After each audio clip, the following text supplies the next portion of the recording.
I was born in Spain and half raised there. We moved to Canada, where I went through high school. Figured that I hadn't traveled enough. I came to the States for university. And there, I met my wife.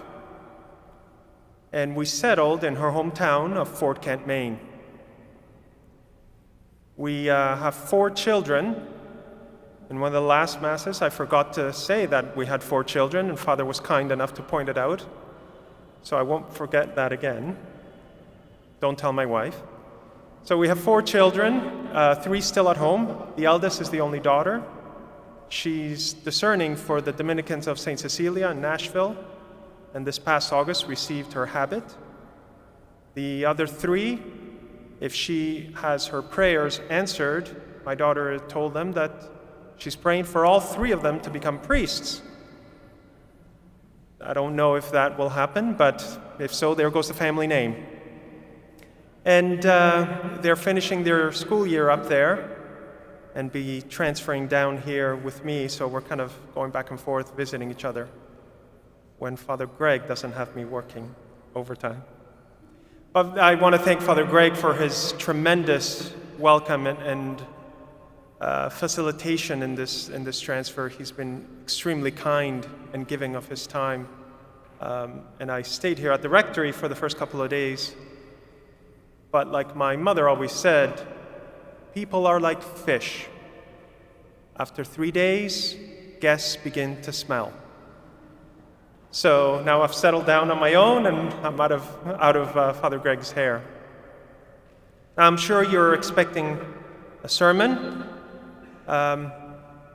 Unfortunately, I forgot my sermon at home, so it's ad lib, but I think I remember it. So what do you do? It's a fair question, and it's a question that comes up very often when we meet somebody new. And it's almost one of the first questions we ask. So what do you do? And what we mean is, what's your profession? What do you do for work?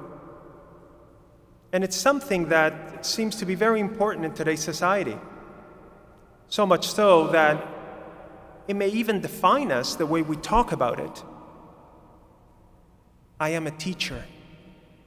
I'm a lawyer. I'm a doctor. I am this. Yet, that is this world's viewpoint. And on this weekend, on this whole week, where we remember vocations, we have to keep in mind that our careers are not vocations. Vocations are those paths in life which God literally made us for. And they're really quite few. The single life, the married life, the religious life, and holy orders, the priesthood. That's it. Those are the vocations that we're called to. Now, the paths of those individual vocations are infinite, as many as the number of people that there are in the world in creation history. But like the virgins in the gospel, it is through our vocation, through our calling, that we will encounter the bridegroom, Jesus Christ. And you may say, well, last time I checked, I've been at my vocation for quite a few years, and Deacon, I have not found Christ appear to me. And it's true, but we must see him in the people that he sets around us. We must find him in the day-to-day encounters with those very people that are part of our vocation. Our spouse, our children, grandchildren, our parishioners. Those very people we come face to face are the bridegroom. Is Jesus Christ. And we're called to serve him through our vocation. And it's a challenge. It is a challenge because we will stumble. It is a challenge.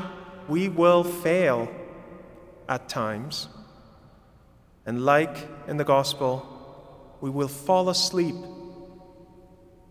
So the key to it is, like those wise virgins, to accumulate fuel to keep that flame of faith alive in us.